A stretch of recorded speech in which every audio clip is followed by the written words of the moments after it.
Weewala abafere leka nkwanjuli Ham Connect UG ye kampani egenda okufunira omulimu ebweru w'eggwanga. Tulina emirimu egy'abawala n'abalenzi mu mawanga nga Iraq, Saudi Arabia, Iran, Bahrain, Qatar n'amawanga amalala mangi. Wano ku Ham Connect UG tutunda n'okugula emmotoka ssaako ne airport taxi. Gwe omwana ow'obuwala olina passport oba tolina, jjangu ku ofiisi zaffe. Ham Connect UG emirimu gy'abalenzi nagyo tugirina nga ba security guards, ba cleaner, ba housekeeper. Gwe ayagala okumanya ebisingawo tusange ku FB Tower Building ewa Bakuli room number C03 oba tukubire ku namba z'essimu zino noti 755936 ne noti 7551559193. Ffe aba Ham Connect UG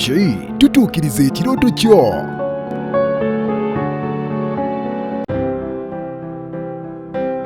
Bassebo ne bannyabo katubanjulire basonezi kapeti walodi abasangibwa Katwe okumpi ne Dayali. Bano bakutuusako kapeti okuva mawanga ag'enjawulo gamba nga Japan, America, London, Dubai, Menyeki Ndekeki. Okumanya ebisingawo kubire ku namba eno 0779 28 15 78. Ffe banno aba sonezi kapeti walodi ffe tuliko. Nza kwerabira baganda banga bali mu diaspora muli b'amaanyi nnyo, abaana bali Saudi Arabia, abaana bali Dubai, Qatar, Oman, Turkey, abaana bali waliwo ennaku zino tulina nnyo abaana bali Canada. Muli bangi nnyo bayitirivu ddala, mwebale nnyo mwebalire ddala. Ndidda omanyi kati ono engeri gyali kyali wange nga tuvudde mu byaki mba nsobola okumubuuza buli kyenjagala, ate ebyobufuzi tasobola byewala. Wakati wano President Museveni yamu appointinga abere nga RDC already. Naye kati ate waliwo ensonga zitugendako nga z'Nakaseke ate zizo. Yola nagambye ekkubo Nakaseke bijja jjogerako naye LC1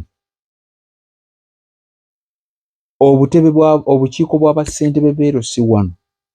bwavaawo. Kati mu Uganda tetulina bassentebe bwe kiri. Omanyi wadde ndi naye wabuuza kuba tulaba yababuuzizaako kwe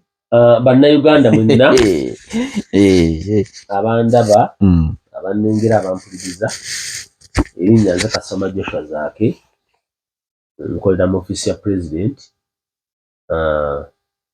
nkiikira President mu disitulikiti y'Ekibuku wenjogerera kati ate ndi munnabyabufuzi kuva mu kibiina kya National Resistance Movement. Namusaako ak'ensusso abantu b'Ekibuku wano wenkolera ne namusaako bamanyi Oluganda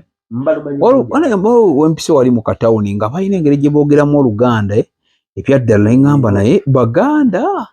oba lwatambula nnyo ne bwe bava eno bavudde nnyo eno bagende bakolere ewaffe Nakaseke mwebali bangi tebasanga buzibu mu lulimi like boogera n'Olusoga, mulimu Olusoga, mulimu Olugwere. Kati nze bwe sinnayiga bulungi olwo ntawanyamu naye bo baba kasita baba bampulira bulungi byenkola ki oyo kayogera nawe mu Luzungu mu Lungereza mu Luganda Luganda. Okay. Kati ne namusaako ak'ensusso abantu bagweta Luweero naddala abantu b'e Nakaseke ate n'akaalo Matendo Buggala akaalo Buggala eyo gye tuzaalibwa akaalo Buggala nagamba honorable minister Babalanda tikendi mutwalayo naye ndoza lozi namanjira yamunyumiza otuuka e Buggala oba toyagala kuvaayo akaalo Matendo oba toyagala kuvaayo akaalo ako bayirayo mukalambuleko kuba kaliko abaana abayivu kaliko abazadde basomesa abaana batusomesa abazadde bagezaako Bwana Kasoma Joshua mbadde nsaba bannayuganda obanyumire ku kintu kya LC sikitegeera ebbanga lyetumaze nga tunyumyanyumyamu ekintu kya LC bassentebe b'ebyalo obukiiko buno juzi nawulira Parliament nti yateesa bongezeemukko kisanja zikyali kisanja kyabwe eri nga we bateekateeka balondebwe kaakati eggwanga lyonna nga bw'oyogedde nga Uganda bweri buli ggwanga liyina amasiga ag'enjawulo. Tuyina Parliamentary ya Uganda nga bwe kyali mu kubaga etteeka ly'ebisiyaga nga bwe kiba mu kukola ssemateeka oba okukyusamu mu ssemateeka. So nze ndi mubaka president, nkola mu president's office, naye ku kintu kya LCs amazima gali nti ekisanja kyaba ssentebe b'ebyalo kyaggwako. Naye kaakati Parliament nga yo eba erina osooka okutuula bateese basalewo kiki ekigenda okukolebwa. Nzikiriza era nkakasa nti tujja kulonda obukiiko bajja kwerondera bannayuganda. Mbabuulira buli munnayuganda agenda kwerondera omukulembeze we ku kyalo. Tugambe ekintu ekizibu kyali kya ssente abamu tebamanyi, naye ssente ez'okulonda obukiiko bwa LC wano nyingi ne ku LC this time around tuba tugenda kuba bokisi oba kusimba mugongo. Ne bwe kuba kusimba mugongo still waliwo input nene etya ziba ziragawa. One, buli polling station ebaako polling constable, buli polling station ebaako presiding officer, buli polling station ebaako polling assistant. Munfuna bulungi? Then electoral commission nga yo erina ba supervisors okuviira ddala ku muluka. Kati supervisor w'omuluka n'aba nga supervising okulonda mu byalo ebyo byonna byalina mu muluka ogwo. Ne tuba electoral commission erina ba supervisors ab'amagombolola. Buli supervisor wa electoral commission w'eggombolola aba avunaanyizibwa ku emiruka gyonna egiri mu ggombolola ye. Then aba supervisors b'amagombolola ne baba under the district registrar. Kati process eyo abamu bagirabanga ennyangu naye nzibu. One, okukidesigninga however much tuba tugenda kukola tugita adult suffrage naye waliwo abantu batatunuulira okupdatinga registers. Kati luli waliwo abataalonda bassentebe ne mu kulonda kuno okwaggwa okwa 2020 waliwo abataalonda ne kati nga batuuse okulonda baani. Kati waliwo kye tulina okukola okukola kye bayita okupdatinga register, okwongeramu abatuuse okukola ki okulonda. Eyo naye eba exercise ndala kubanga electoral commission eyingizaamu ba update officers ku buli kyalo. Tuba tulina okuteekamu. Jjukira wano mu Uganda democracy bibimu ku byetu tuba tulina okukola. Kati bwe tunajja register nga bwe ziri tuzikume ku mmeeza ng'abamu tebaliimu,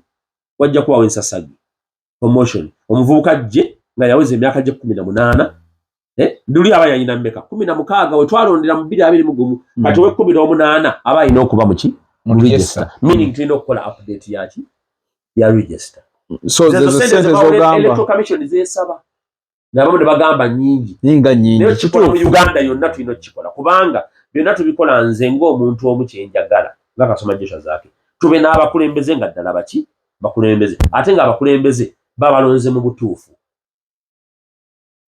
Then nsaba bannayuganda kimu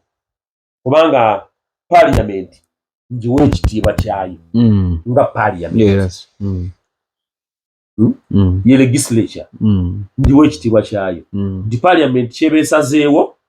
oba bakulembeze ab'ebyalo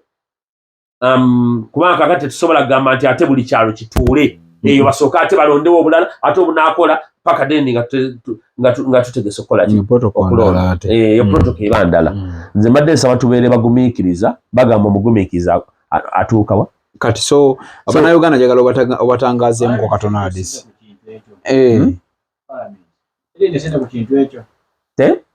Parliament tebaalidde ssente kubanga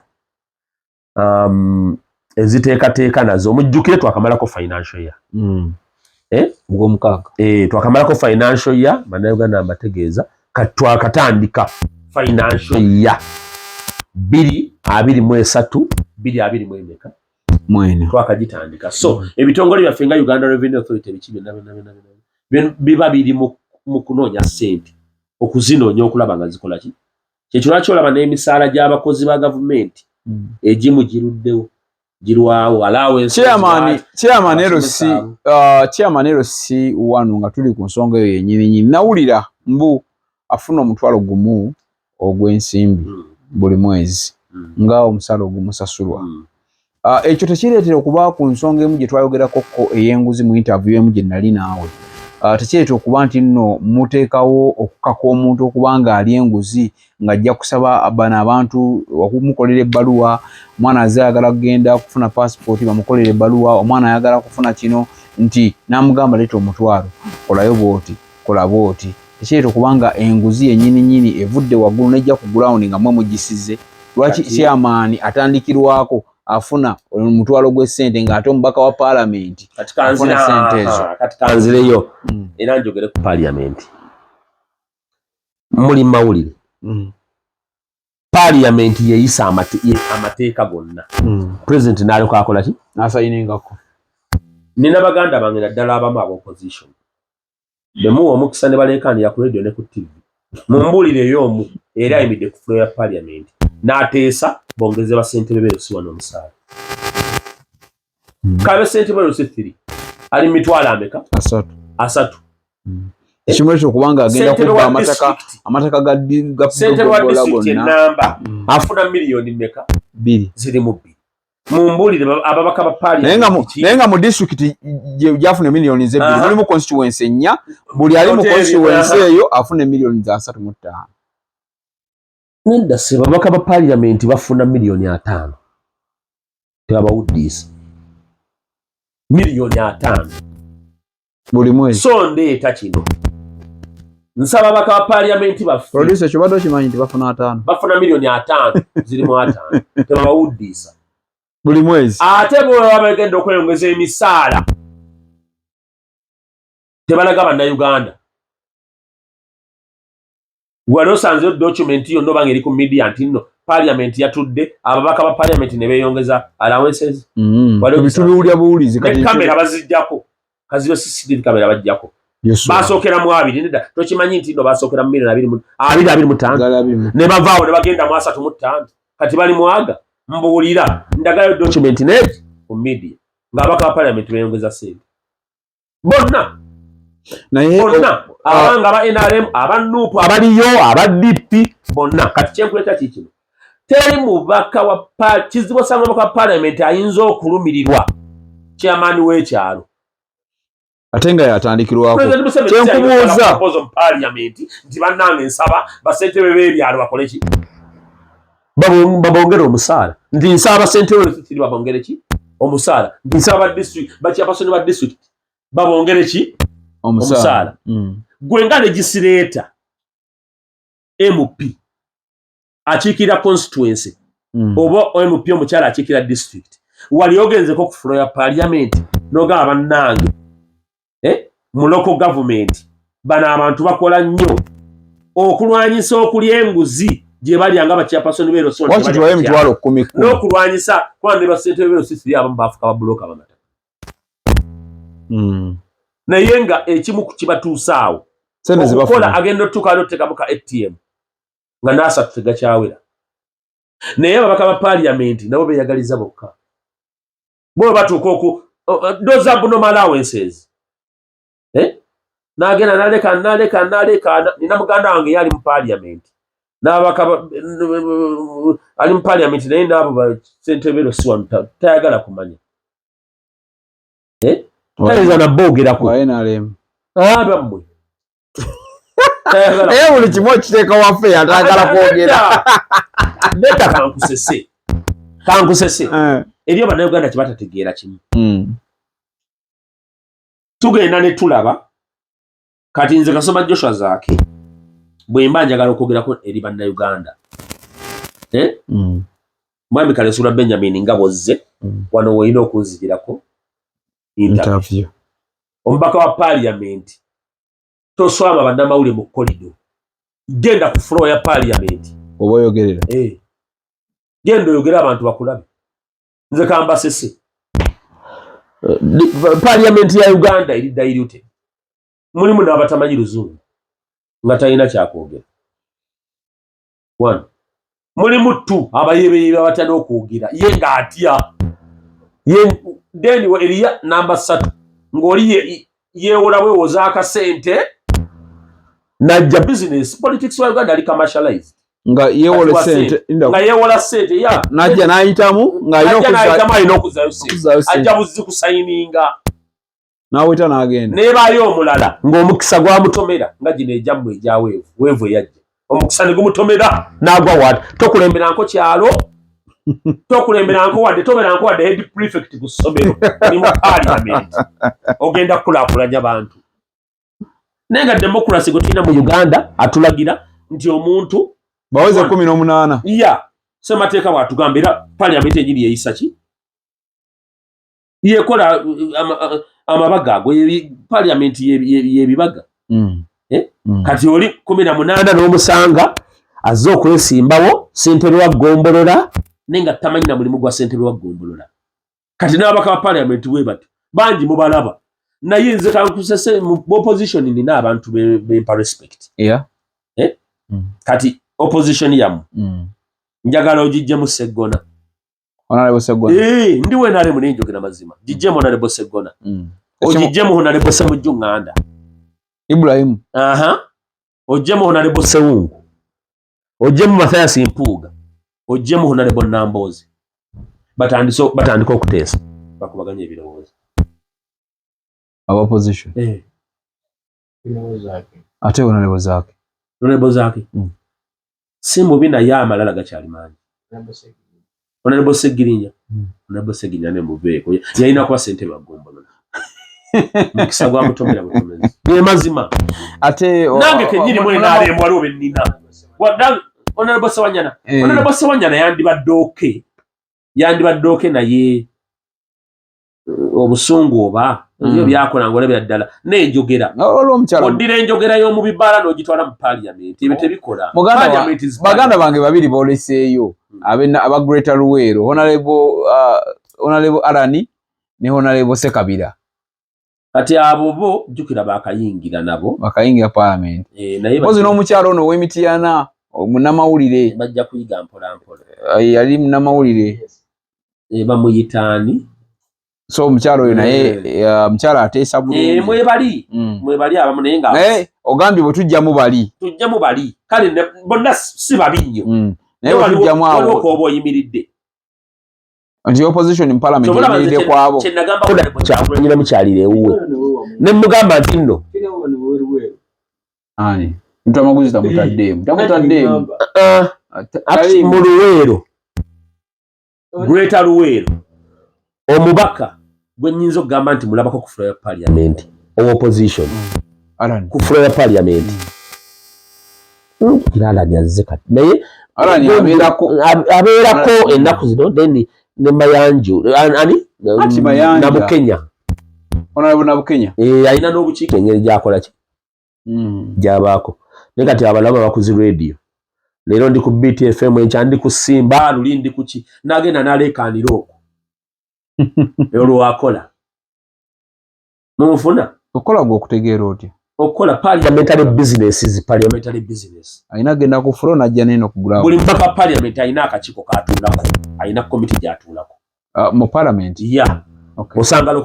committee ya local government n'osanga committee ya education n'osanga zonna committee gyeziri committee y'ebyettaka ne n'osanga olina gamba ndi shadow minister w'ebyettaka nga mu committee tatuulayo okolera ku TV na ku radio shadow minister media tugikozese kumanyisa abantu okumanyisa abantu okusensitizinga abantu okutegeeza abantu ekigenda mu maaso mu ggwanga media tebagikolerako mateeka bw'oba mubaka wa Parliament etteeka olikolera mu Parliament that is parliamentary business yimirira n'ogamba nti ttaka nedda si kugenda wakojja wange nti bannaye kati etteeka lya budaze ngenda dikolera ku mulengera ku BTFM ewako jangwa Lusimbi tebakolerayo tteeka kati abaka ba Parliamentary tubalina naye ekintu kimu kyenkubulira kyensembeyo ku ekyo nti gavumenti yaffe ya Uganda gye bagamba embi yawa bannayuganda eddembe buli omu okwerondera omuntu gw'ayagala kati bye bakola bye mwalonda si ffe twabalonda President Museveni takerangako n'alonda BMP takerangako n'alonda basentebe bamagombolola takerangako n'alonda ba sentebe Losiwano kyensembya ku basentebe Losiwano eki nze nsaba bannayuganda bwe tunaaba ng'ekiseera kituuse okulonda basentebe Losiwano tulonda abantu abanaatugasa babadde babalina basentebe Losiwano ne batunda abantu baabwe mu ttaka n'alya sente ku bamafia b'ettaka batunda ekyalo oli n'azimbako ebizimbe ebibiina byonna kubanga kati okumanya kyogamba kati nga Nansana municipality tebiri waffe Buggala kati nga Nansana municipality Nansana municipality wawala wembagwe waliwo awali nga basentebe bonna bwogenda okumpi ba opposition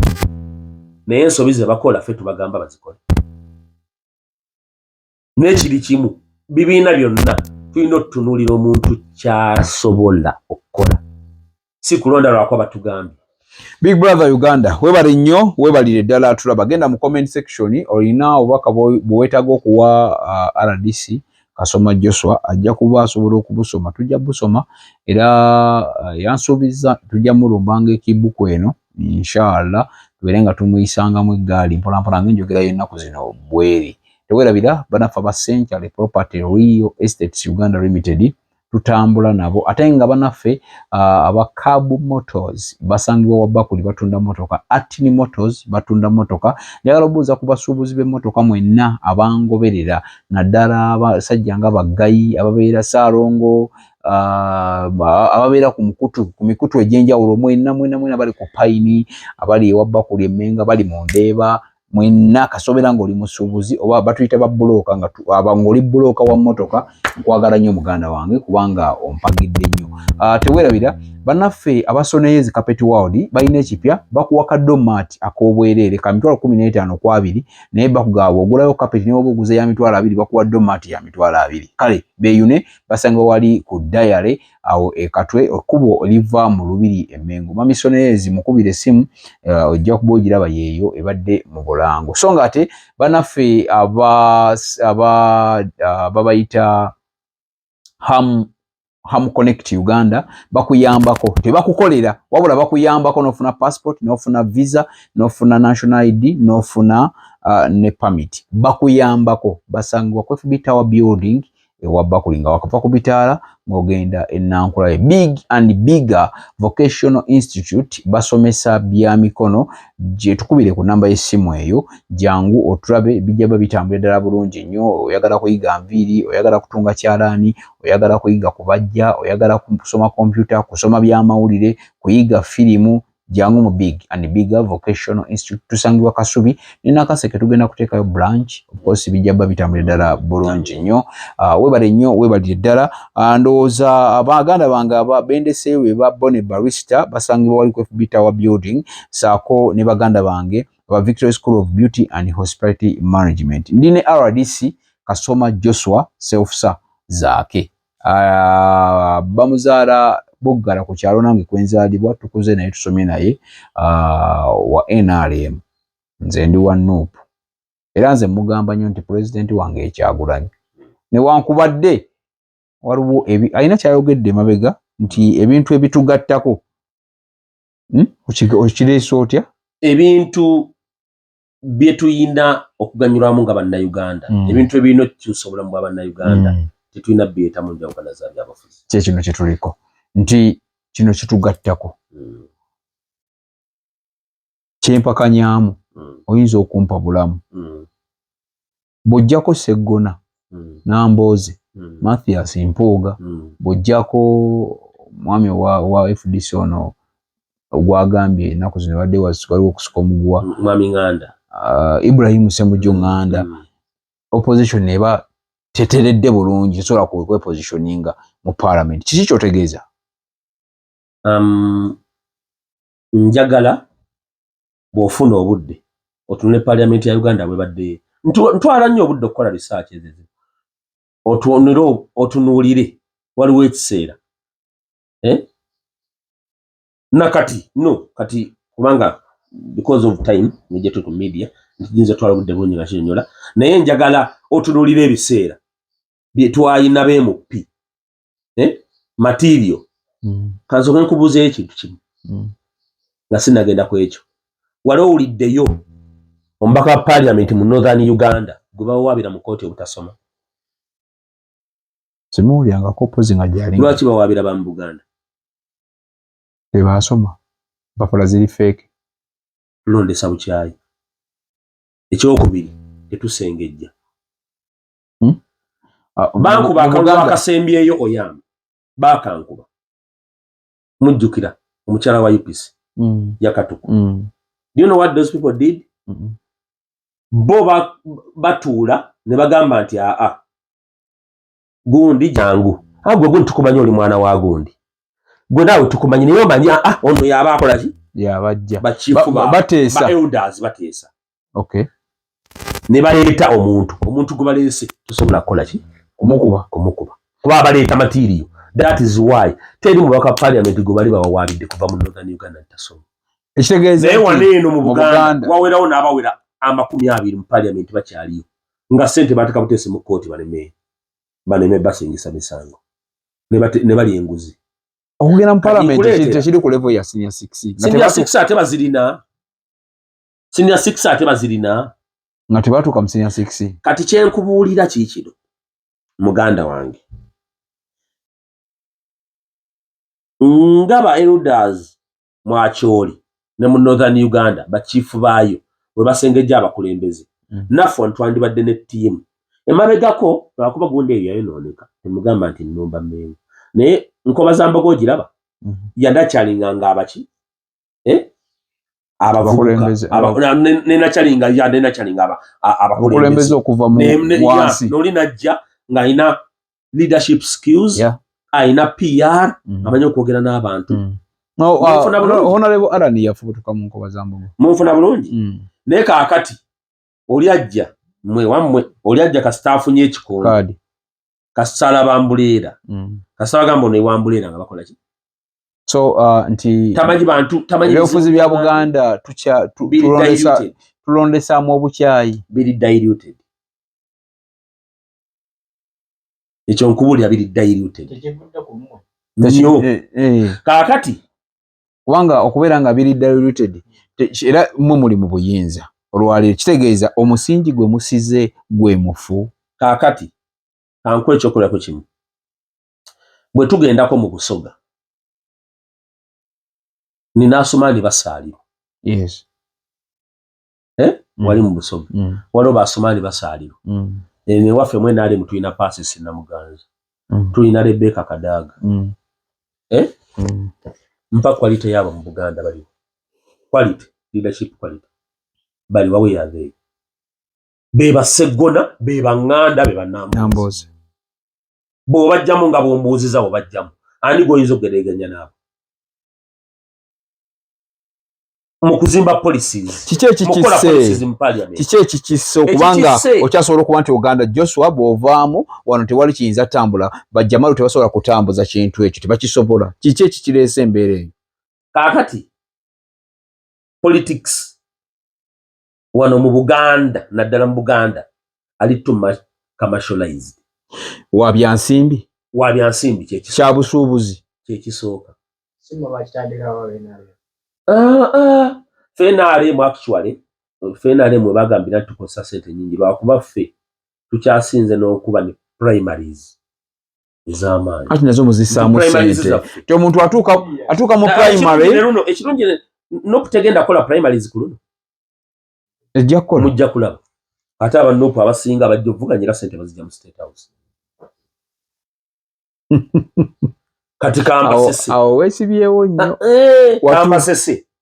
nafunye linkage okuva timu Kamochi nga akamyufu bajja kakuba nenga principal yagamba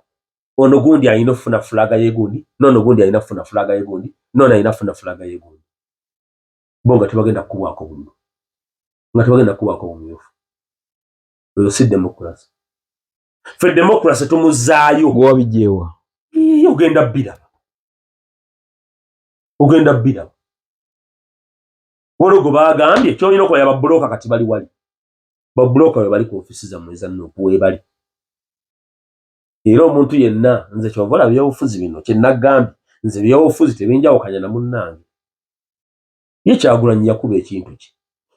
mugagga baganda be bagagga ali bulungi n'aba muli okumpi bendi mutwe bonna bagagga naye kati waliwo bano abalenzi baffe bano abazungirayo bajja kufana ngatto za lubege kati babulooka gye bali kyogamba gwe mu kalulu akawedde kuba twogera ku commercialization ya politics tomanyi nti mu kalulu akawedde tiketi bazitundanga butunzi wawulidde gundi byayogedde n'abiwandika actually ne kuba ku Twitter handle ye Alozias Mukasa sente ziyawayo ofuna kaadi kati omanyi nti sente ziyawayo okufuna kaadi ate omubaka wange owe Nrm zimumala okutambula bw'abanga wa district zimumala okutambula primary zonna n'amalako wologo basaba ebisatu mumanyi kubanga nze nkugambye nina emikwano nontono ne mu Nrm nene mu opposition oli kaadi ya Nuupu n'agigula obukadde bimeka bisatu kati mbulira omuntu aguze kaadi agenda kukolera abantu oba agenda soka kujjayo sente ze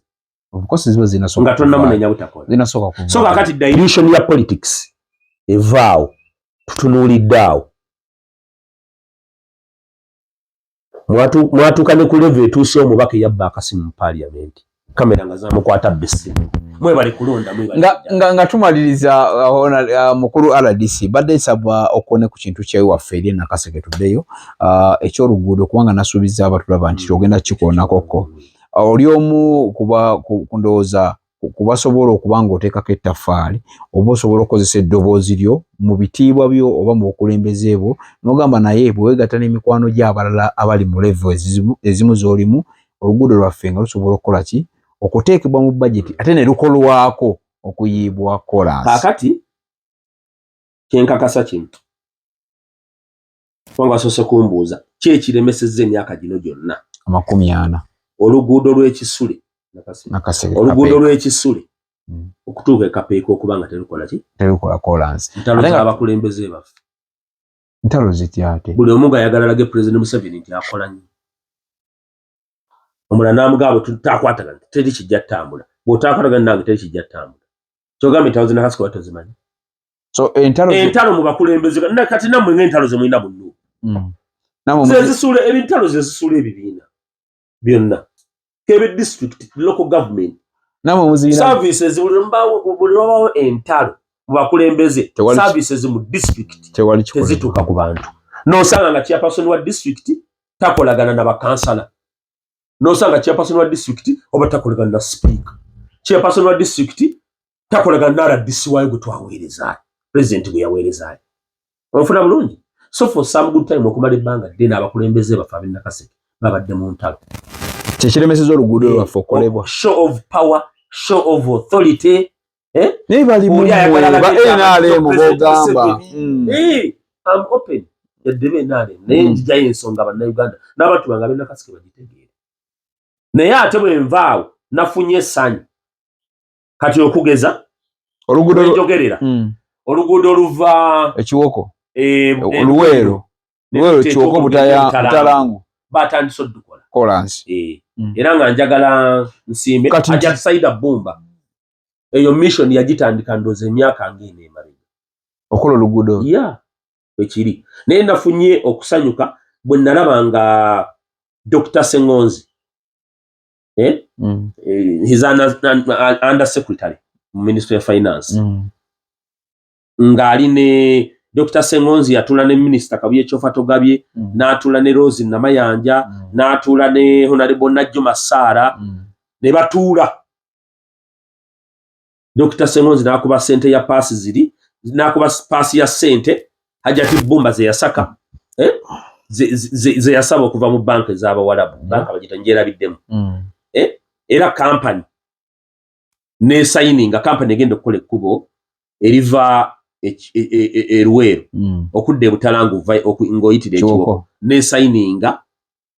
agreement eyo ne signing ne General Katumba yali kati nenda bokwegatoko tutatambulanga twegatta bwetu kubagana makuli ate era oluguudo oluva e Nakaseke ne lukuba Ekiwoko kakati njagala mbadde nsaba nsooka enzire ku luguudo lwa Kisule kwa Kapeeka kati company egenda okukola company egenda okuddaabiriza Abubeka twajjukira tuyina Namukekera Industrial Park yes Ekapeeka kati waliwo ekkubo erivaayo ku Matugga ne liyita Ssemuto ne lidda Ekapeeka ezo nazo sente zaakoze eki bagenda dduddamu balikole standard so this financial terms n'amakuba ameka abiri tusuubire ddi oluguudo lwa Kisuule kati ngendo sembyayo kakati mbalaga nti ne wentwogera kati oluguudo lwe Luweero Kiwoko oludde Butalanga luyita Ekiwoko era waliwo abakulembeze abatandise oduteeka mu politics nkikuleetera politics atya kuba kikulu nnyo kampani yonna weweze kukola oluguudo erina abakozi baaki baayo kati waliwo bambi abavubuka abaffe abandyetaaza okufuna emirimu nga bakola ki nga bakola amakubo ago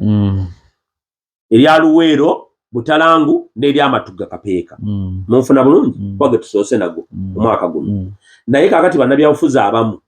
bo bakunga abavubuka beekalakaase mbu tetubawaaki mbu tebagenda kufuna mirimu ku kkubo naye ekirungi nina abakulu be nayogedde nabo bateeseganye bo ne kampani era kampani ne zigamba zigenda tuwaayo emirimu egy'abavubuka abaki abatono kuba kampani yonna egenda okukwata contract eba erina abakozi baaki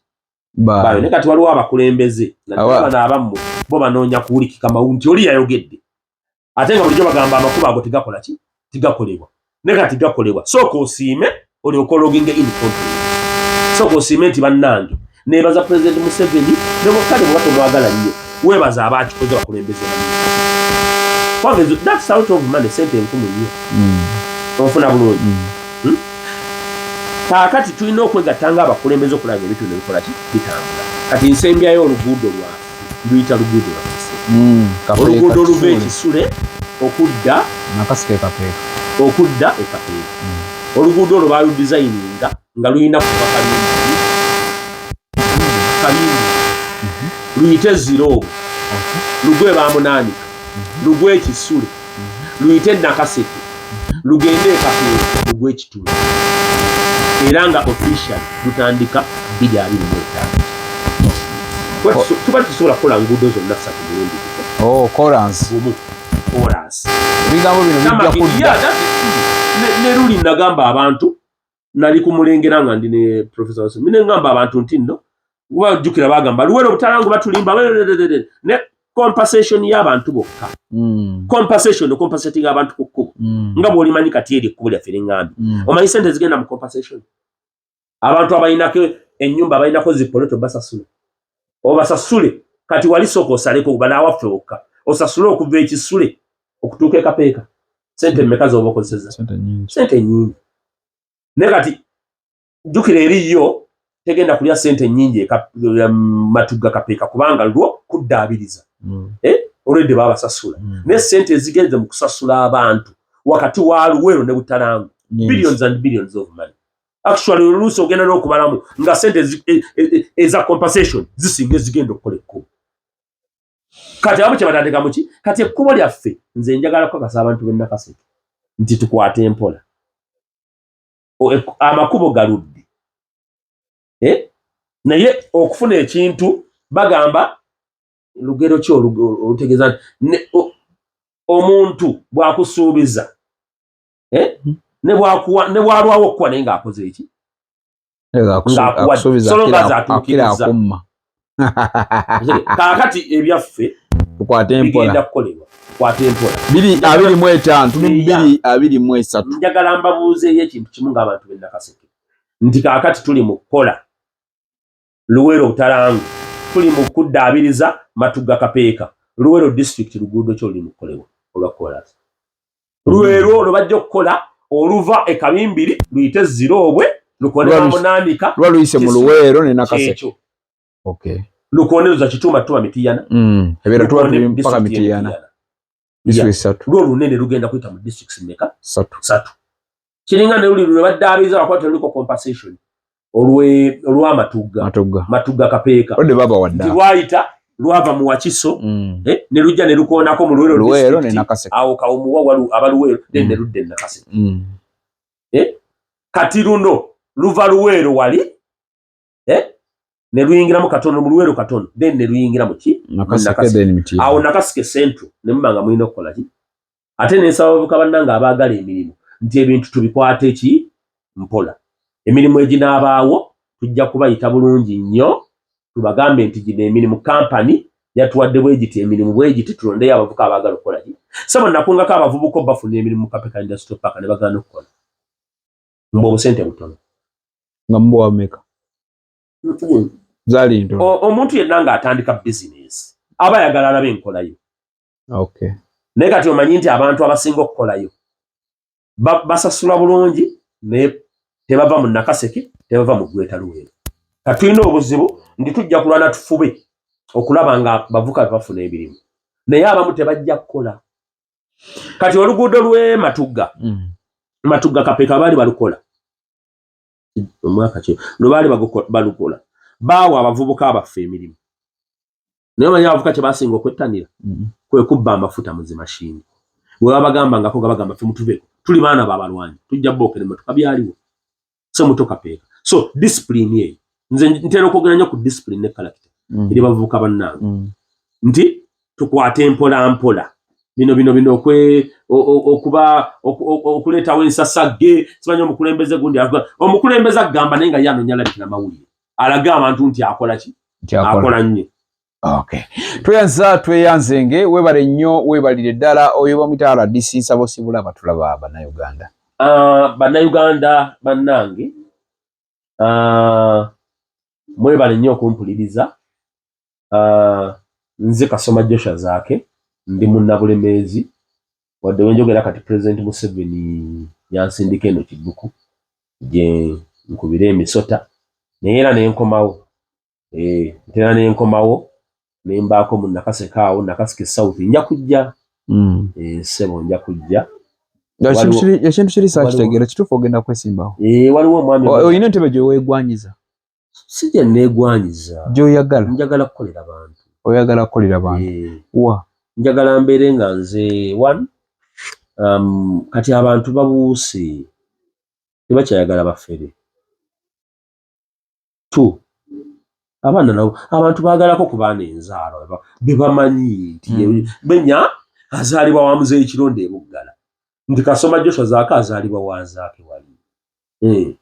negwe nojja n'olimba abantu neweetuma erinnya ly'omwana w'omulwanyi neweetuma ebyo by'obufere abantu babikola n'abantu baagala okukulemberwako abantu bebamanyi